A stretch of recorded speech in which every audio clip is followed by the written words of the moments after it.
Muy bien, jóvenes. Continuando con el tema del sistema cardiovascular, vamos a ver la parte de laboratorio, la parte práctica. Para no hacerlo de una manera muy repetitiva, lo vamos a ver de manera resumida. Acabamos de ver la exposición, o espero que hayan visto la exposición y hayan leído el tema, para que esto lo puedan entender de una manera más rápida y sin tener que detenernos mucho en las estructuras. Bueno, habíamos mencionado que el sistema cardiovascular es ese sistema de bombas y conductos que se encarga de transportar la sangre desde el corazón hacia el resto del cuerpo. Ya habíamos hablado que esta se divide en un circuito sistémico y un circuito pulmonar, y que está constituida por el corazón, que es la bomba que se encarga de mover esta sangre, las estructuras vasculares, que son las arterias, capilares y venas, que se encargan del transporte de dicha sangre. Hablando del corazón, aquí tenemos dos cortes, uno horizontal y otro corte que viene de manera vertical. Para analizar las diversas regiones del corazón, este se divide en un endocardio, que es la cara interna que se encuentra en contacto con la cámara del este, y también es la que está en contacto con la sangre. De ahí se continúa con el miocardio, que es ese porcentaje o esa porción muscular que se encarga de la contracción y movimiento del corazón. Y por último, en la porción externa tenemos al pericardio, que se encarga de lo que viene siendo amortiguar el corazón, le brinda energía, y también es el sistema por donde van a pasar los grandes vasos, como son las arterias coronarias, para poder ramificarse y brindarle nutrientes al miocardio. Si nosotros analizamos a las células musculares, aquí podemos observar en la región superior el sitio de la laminilla, empezando principalmente con el miocardio. Vamos a observar que estas células musculares en un corte horizontal dan la apariencia de ser células redondas. Se observan esas estriaciones en el citoplasma, ¿verdad? A lo mejor no están prominentes desde este nivel, pero ahí están. Y presentan su núcleo en el centro de la célula. También podemos apreciar la presencia de tejido conjuntivo, donde se van a encontrar los diversos capilares que le van a suministrar de nutrientes a estas células musculares cardíacas. En un corte longitudinal vamos a observar otras características de estas células, y es aquí donde ya lo podemos observar de la manera clásica como estamos acostumbrados a estudiarlo. Son células musculares que contienen estrías dentro de su citoplasma. Van a presentar sus discos intercalares, que es el punto de unión entre una célula y otra. Estos discos ayudan a la comunicación para la despolarización rápida de ellas. Y también estas células en pantalón, que son aquellas células que se bifurcan para poder conectarse con otras dos células en el interior de ellas. Hablando de lo que viene siendo el endocardio, este lo vamos a encontrar en las regiones que se encuentran en contacto con la cámara del corazón. Son aquellas que están en contacto directo con la sangre. Están revestidas por una capa de células endoteliales, que es un tipo de epitelio plano simple. Son células que contienen sustancias anticoagulantes para permitir a la sangre estar en su estado líquido. Debajo de ella vamos a encontrar tejido conjuntivo que le brinda soporte. Vamos a analizarlo en una región diferente, donde se puedan observar de manera representativa sus estructuras.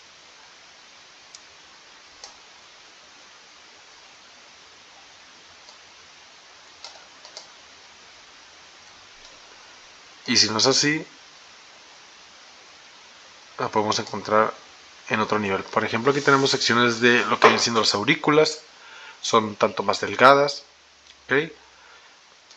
Podemos observar nuevamente lo que es el miocardio de la aurícula, y aquí lo que importa más es analizar el endocardio. Muy bien. Entonces, como ustedes pueden observar, el endocardio está revestido por una capa de células endoteliales. Debajo de ellas va a haber tejido conjuntivo, y en algunas zonas, por ejemplo a nivel del tabique interventricular, entre otras, encontraríamos células de Purkinje debajo de ellas, o fibras de Purkinje. Pues en este nivel no hay, pero es normal encontrarlas.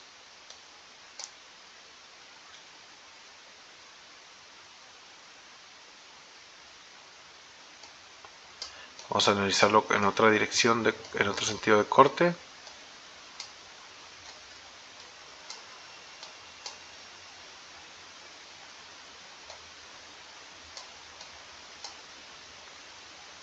Muy bien.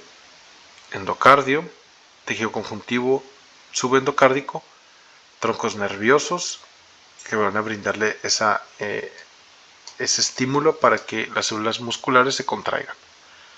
Okay, todo esto es un tronco nervioso. Está pasando alrededor de ella. Muy bien. Y tenemos en la región externa el epicardio, el cual es tejido conjuntivo con un revestimiento de células mesoteliales.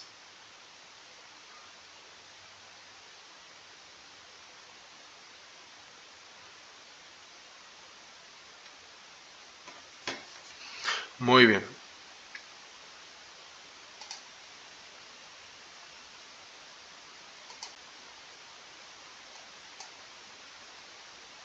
Habíamos hablado también acerca de lo que viene siendo el esqueleto fibroso. El esqueleto fibroso está constituido por las válvulas y los anillos que le brindan soporte a estas válvulas, que se encuentran localizadas en todas estas zonas. Estas válvulas pues le brindan sostén también a las células musculares, ¿verdad? Como el punto de fijación.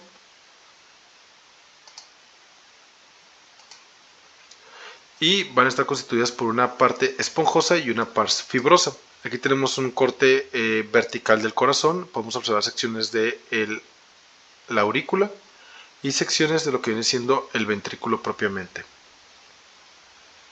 Esta es una imagen muy bonita donde podemos apreciar todas las capas del corazón. Iniciamos con lo que es el endocardio.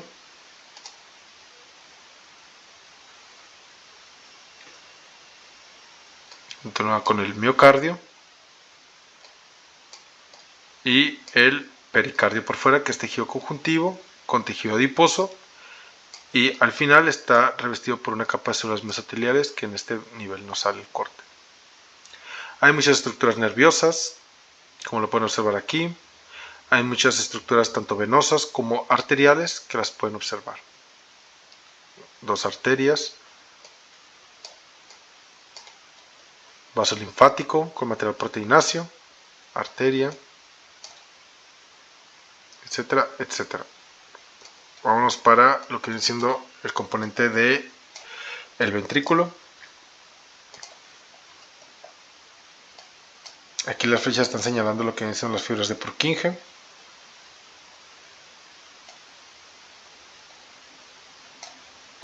Ok, tenemos lo que es el endocardio con su tejido conjuntivo. Debajo de ella están estas fibras musculares que son un tanto más pálidas comparadas con el resto del miocardio. Y esto corresponde a las fibras de Purkinje y las células musculares cardíacas.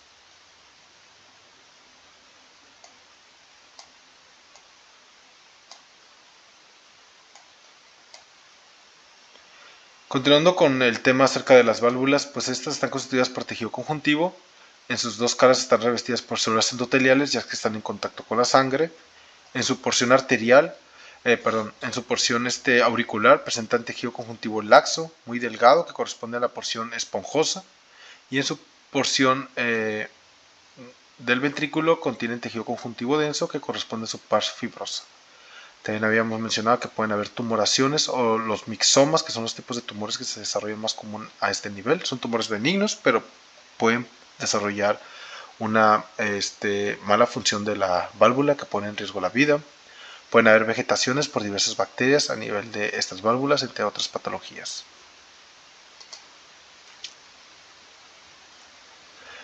La circulación de la sangre, esto es más que nada para analizar, ¿verdad?, cómo el sistema sanguíneo se divide en una circulación sistémica y en una circulación pulmonar. Ya lo habíamos visto anteriormente, ¿verdad? Las arterias de mayor calibre se denominan arterias elásticas, las de mediano calibre son arterias musculares, tenemos las de pequeño calibre que son arteriolas y los capilares que se dividen en capilares continuos, fenestrados y discontinuos. De ahí continuamos con las vénulas, las venas de pequeño calibre que en este caso, más que por sus características de fibras elásticas, se van a definir por su calibre, son de 1 milímetro. Las venas de mediano calibre varían, ¿verdad?, aproximadamente mayores a 1 milímetro, y las de gran calibre. que son de 11 milímetros. El flujo de pulmonar también se va a invertir a este nivel.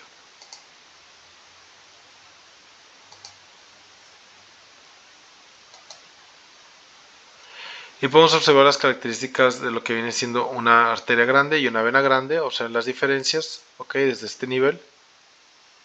Se hubieran puesto un poquito más juntas para poder hacer un acercamiento de ambas. Vamos a buscar el punto medio, que sería hasta ahí. Ok.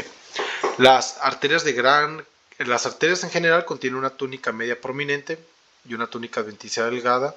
Esto que observan aquí es el tejido que está alrededor de la arteria, pero ya no es propio de la arteria. Las venas contienen una túnica media delgada, pero contienen una túnica adventicia gruesa, y en ella pueden encontrarse fibras musculares a nivel de la túnica adventicia. Estudiando la arteria, vamos a observar que esta contiene una túnica íntima, que corresponde a el revestimiento endotelial, fibras elásticas que le dan ese patrón ondulado. De hecho, aquí se usa muy bien una fibra elástica. En unos puntos se pierde y en otros aparece otra vez. Tenemos lo que viene siendo la túnica media con fibras elásticas en este patrón ondulado. Ok, todas ellas.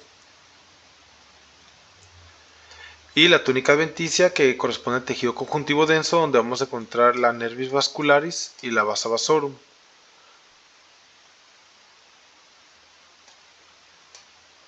Disculpen, esos movimientos de la pantalla no los puedo controlar. Los hace propiamente el mouse porque responde tarde.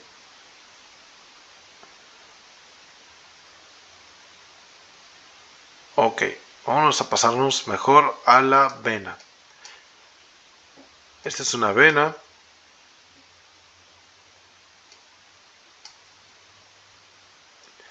Podemos apreciar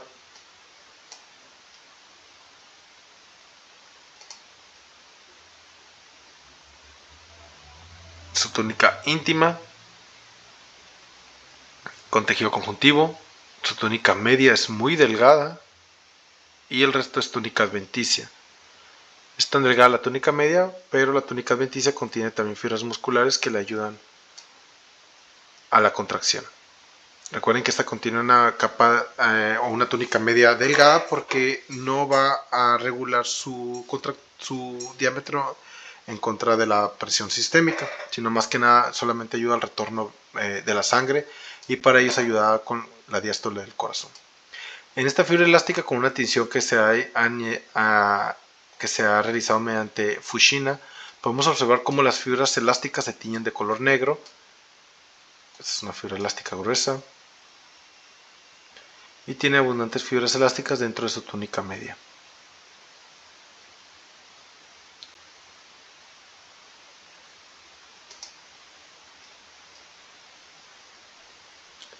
Las arterias musculares y venas de mediano calibre las podemos observar en este corte mesenterio. Esta imagen ya la hemos visto en otras prácticas de laboratorio.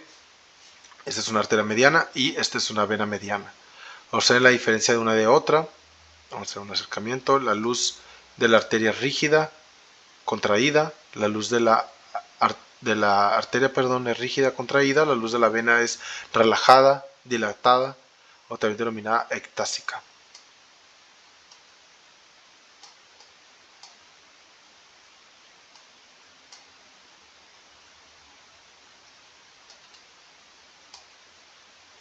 Muy bien. Aquí tenemos la túnica íntima. Observen las fibras elásticas de la túnica íntima, que prominentes son, con ese patrón ondulado. Tenemos la túnica media y la túnica adventicia, con sus nervios vasculares y su vasa vasorum.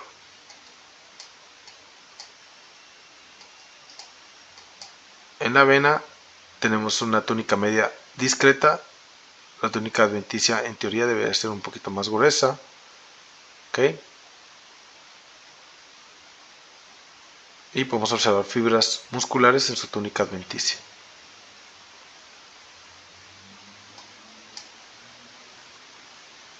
Hay otras estructuras que no voy a mencionar por esta ocasión, ¿verdad? Como son los ganglios linfáticos, el tejido adiposo, el tejido conjuntivo, estructuras nerviosas.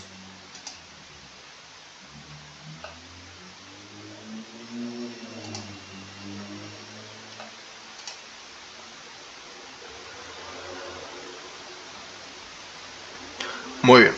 Hablando de los capilares, estos van a ser el punto de unión entre una vénula y una arteriola, y es el punto donde va a haber lo que viene siendo la difusión de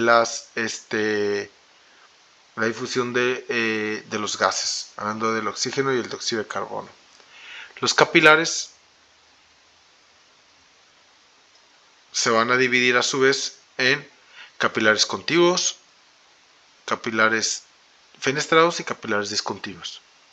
Los capilares continuos, como lo podemos observar en esta imagen, son capilares en los cuales las células endoteliales que lo revisten están continuas. Es tan pequeño el capilar que observen el tamaño del eritrocito, como ocupa más de la mitad de la luz. Vamos a darle un poco de color, para que lo observemos.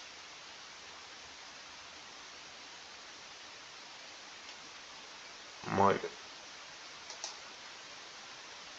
Los pericitos son las células que se encargan de la contracción del capilar. Aquí ya no hay túnica media, no hay células musculares lisas.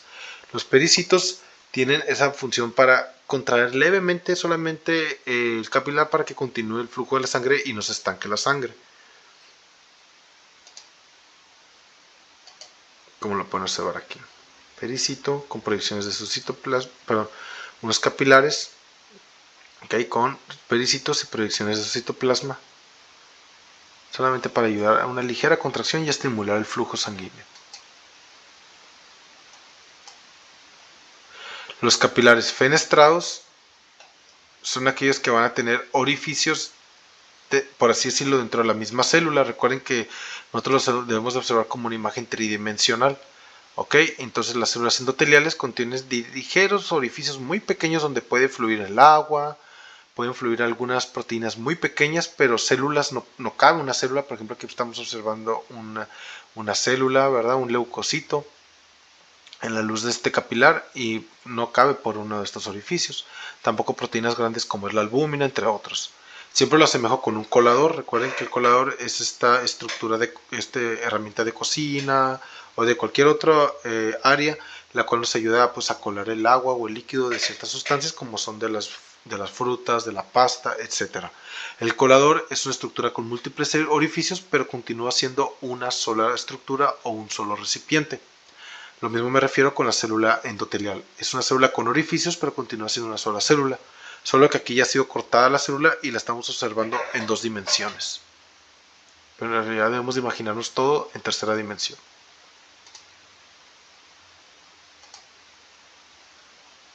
Por ejemplo, este es un glomérulo del riñón. En el riñón, los capilares que se encuentran formando los glomérulos renales contienen muchas fenestraciones. Por esas fenestraciones son tan pequeñas que no cabe un linfocito, no cabe proteínas grandes como la albúmina, entre otras. Por eso es que en los análisis de orina siempre estamos valorando que el paciente no esté orinando sangre, eritrocitos, albúmina, leucocitos. Deben de haber las sustancias normales que se eliminan por la orina. Si llegase a ver alguna de estas sustancias que les acabo de mencionar, es porque hay alguna lesión en estas células endoteliales que produce orificios o agujeros grandes. Este es un ejemplo muy bonito de una célula endotelial en el glomérulo. Este es el espacio de Bowman donde se acumula la orina.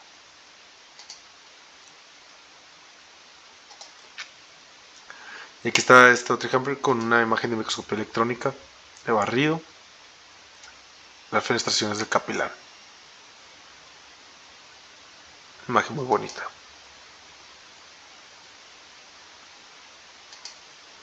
Y los capilares discontinuos son aquellos donde van a haber sitios donde va a hacer falta una célula endotelial, después va a haber otra célula endotelial, etcétera, como son estos sinusoides hepáticos. Observen de color amarillo las células endoteliales.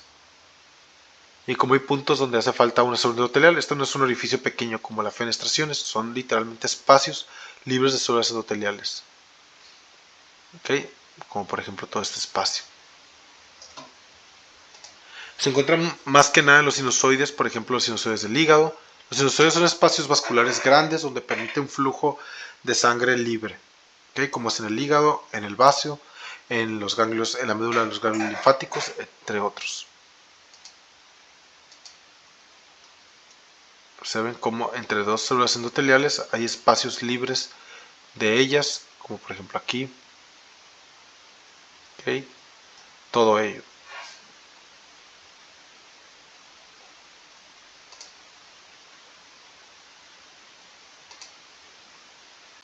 Muy bien.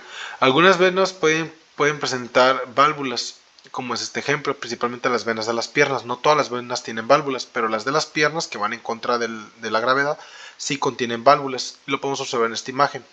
¿Okay? Estas válvulas impiden el retorno de la sangre para que la sangre tenga una sola dirección y no se estanque. Cuando estas válvulas se encuentran dilatadas, produce una enfermedad que son las varices. Al estar dilatadas las válvulas no se tocan una con otra, no hay contacto entre ellas, por lo tanto la sangre puede fluir pero puede regresar porque no hay una adecuada función de la válvula. Y muy bien, con eso terminamos el tema de práctica del sistema cardiovascular. Cualquier duda, pues no duden en analizar nuevamente la exposición, volver a revisarlo en el libro o ponerse en contacto conmigo. Les mando un saludo, muchachos, que tengan buen día.